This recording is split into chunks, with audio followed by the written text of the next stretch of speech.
Gemini, welcome back. If you're returning, this is Crow Indigo Intuitive Tarot. Oh, cards really want to jump out today. This is a general reading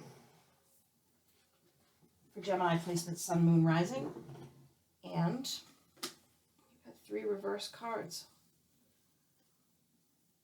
No one else had, well, a couple folks had reversals, but no one had 3. But here you go. They jumped right out of the deck like that for you. So let's see what we have here. This is the Linestrider Tarot. We'll be pulling cards from 3 oracle decks as well, the Love and Magic Oracle deck, the Making Magic deck, and the Fortune Cookies.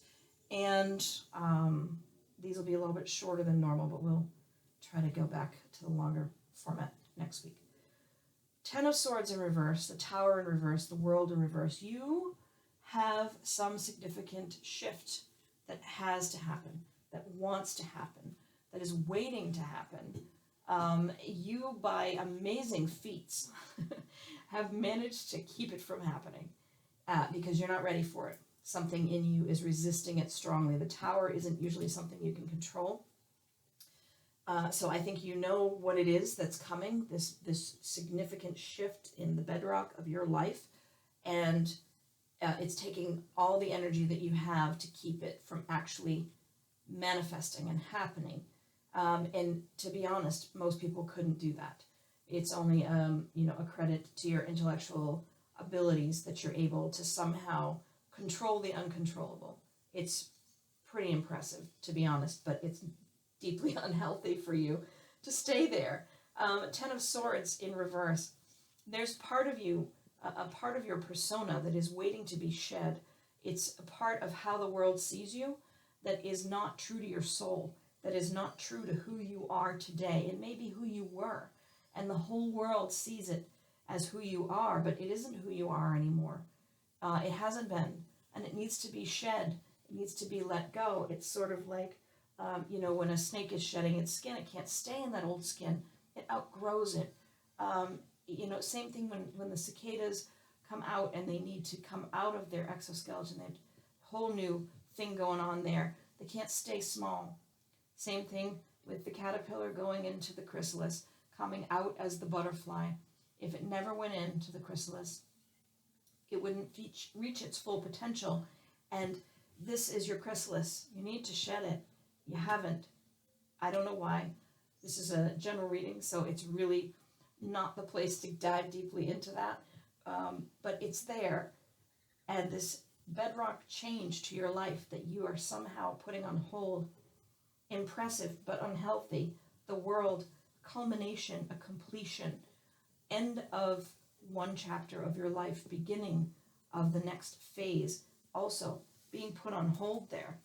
I'm exhausted just looking at these cards. Kudos to you that you've been able to do this, and that's some pretty powerful magic if you're able to do this. It's exhausting though, and you can't, it's not healthy for you. It's not good for your soul or for your life path to keep yourself in this old space of energy. Let's see what we have for you from the Love and Magic Oracle deck. The changes you are experiencing are really good. Happy outcomes are on the way. Revel in this thought. So when you release, when you let go, when you let the changes start, things are going to get better so much faster. So fast, it's going to make your head spin. Changes you are experiencing are really good. Happy outcomes are on the way. Revel in this thought. So if there's something difficult you need to go through in order to let this go, do it. Let yourself be there and do it and deal with the discomfort, because what's waiting on the other side is phenomenal. Phenomenal. I mean, like better than best. Okay? Let's see what we have here for Making Magic. Oh, the things that wait for you. Look at that. Just that energy coming off that is beautiful. We have Insight. Opens the third eye to strengthen intuition. So if you're feeling like you're like, yeah, okay, that's great, but I don't know what to do. What's my inner voice? I haven't heard it. I don't know where it is. This manifestation card could be quite useful for you. So these little symbols, you're meant to copy them down, and then you recreate them as you're doodling throughout the week.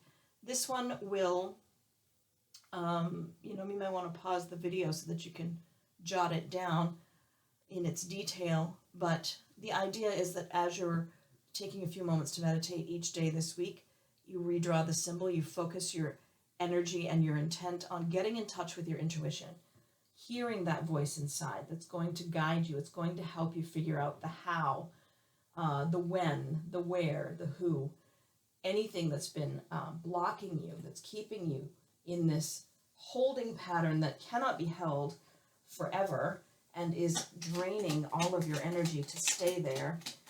Focusing on that symbol, focusing on your intent on opening your third eye to your intuition. I know all this may sound a bit airy-fairy, as they say, to someone who's very intellectual, like a Gemini, but trust me on this one. You have an amazingly powerful mind, and when you turn it to anything, you can create magic. You really can. Communication is your fortune cookie. A reunion could bring love or a rekindling of friendships. A lucky win seems likely. So if you're waiting for some communication, or maybe you're not waiting, maybe it's just showing up. But this is telling me that you may be getting some messages this week. There may be a reunion. You may be seeing someone you haven't seen in a while. It could be rekindling love or friendship, and things could be turning in your favor.